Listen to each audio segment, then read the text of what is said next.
Hello guys hello guys welcome to Esha YouTube channel. మీకు ఈ video నచ్చితే ప్లీజ్ ఫ్రెండ్స్ లైక్ చేయండి, షేర్ చేయండి, సబ్స్క్రైబ్ చేయండి, కమెంట్ మాత్రం తప్పకుండా. ఫోన్ వస్తుంది అప్పుడు సంజన ఎలా ఉన్నారు అంటే ఏం బాగలేను బిగ్ బాస్ అని అంటారు. బాగలేను బిగ్ బాస్ అన్న తర్వాత రీతుకి నా పిల్లల్ని చూపిస్తాను, నా బిడ్డల్ని చూపిస్తావు అని అనుకుంటా అంటే అది టైం వచ్చినప్పుడు చూపిస్తా అంట. తర్వాత రీతుకి ఇవ్వండి ఫోన్ అంటారు. రీతు అందరం మీరు అందరూ బయటకు వెళ్ళండి అని ఫోన్ ఎత్తినప్పుడు వెల్ డన్ రీతు అంటే థ్యాంక్ యూ బిగ్ బాస్ అంటుంది.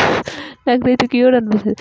థ్యాంక్ యూ బిగ్ బాస్ అంటుంది. బిగ్ బాస్ థ్యాంక్ యూ అన్న తర్వాత సంజన సారీ రీతు తర్వాత మీరు తను చెప్పింది నమ్మిరా అంటే నమ్మలేదంటే నమ్మకమే ఒకటి, ఇది కెప్టెన్సీ టాస్క్ మీరు నమ్మలేరు అని అంటారు. అప్పుడు ముఖం ఎట్లా పెడుతుంది, అమ్మో దేవుడా అనుకుంటుంది.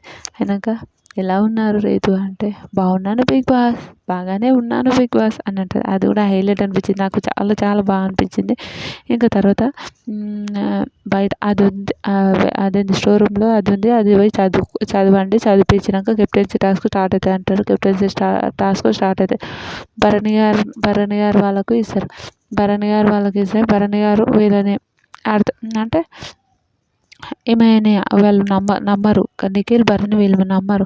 నిఖిల్ నాకు తెలిసి భరణి గారు ఏమంటారు, రీతుయే డాన్ అనుకుంటున్నాను అంటారు, రెబల్ అనుకుంటున్నాను. అందరేమో రీతు మీరు ఎవరైనా రెబల్ అయితే ప్లీజ్ నా ఫోటో తీయకండి, ప్లీజ్ నన్ను కెప్టెన్సీ టాస్క్ నుంచి తీయకండి అని భలే మాట అడుగుకుంటుంటా అందరిని.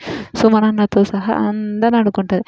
ఓకే ఓకే ఓకే అంటారు. సుమనన్న కూడా ఇంకా రీతుని తీయొద్దని ఒక ప్లానింగ్తోనే ఉంటాడు పాపం. చాలా మంచోడు సుమనన్న నిజంగా. అయినాక రీతు ఫోన్ మాట్లాడి అందరు బయట నుంచి చూస్తుంటారు. మీకేమనిపించింది రీతు ఫోన్ మాట్లాడి క్యూట్ అనిపించింది, ఏమనిపించింది కమెంట్ చేయండి. బాయ్.